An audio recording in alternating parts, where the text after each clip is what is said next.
हे निवडणुकीच्या अगोदर फेरीवाल्यांना मतं मागायला जात होते ना, फेरीवाल्याच्या गाडीवर जायचे, वडापाव खायचे, फोटो काढायचे, आम्ही तुमच्या सोबत आहोत. आणि आता निवडणुका झाल्या, महापौर बसले का मराठी माणसाच्या मागे लागले की काय मराठी सगळ्यात पहिलं काम पदभार घेतल्यानंतर सगळ्यात पहिलं काम फेरीवाल्यांना फेरी गाड्या तोडा.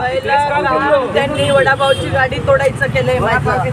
पहिलं माझी 17 वर्षापासून गाडी आहे आणि आमच्या जमिनीवर आम्ही गाडी लावली आहे.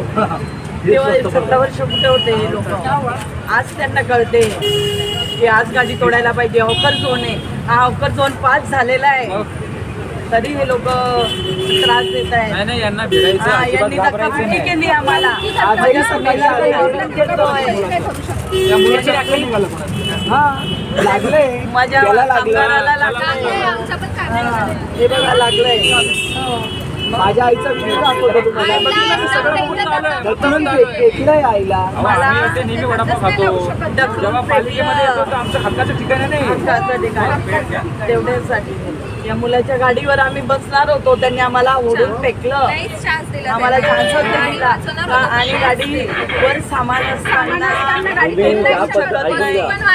कालचा जो प्रसंग होता, तुम्ही ज्या पद्धतीने समोरच्या अधिकाऱ्यांना हाकलण्याचा प्रयत्न केला ते खरंच कौतुकास्पद आहे. आम्हाला तुमचा खूप अभिमान वाटला, कारण हे लढणं कारण यांना आपल्याला संपवायचं आहे, सगळं प्रमाणे संपवायचं आहे. आणि आपण पायावर त्याचा गंभीरपणे उभं राहिलं पाहिजे यांच्या विरोधात. ते कोणी असू द्या, आपल्यासाठी कुठला राजकीय माणूस येणार नाही, त्यांच्याकडून अपेक्षा करू नका.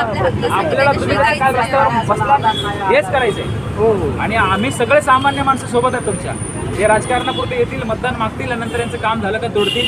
परंतु मराठी माणसाला समजायचं विधान उचलल्या महासत्तेमध्ये आलेत. पहिल्या त्यांनी सगळीकडची मराठी, आता इथेच नाही आपल्या ऑफिस समोर पण मराठी माणसाचा शेड काढायला लावला.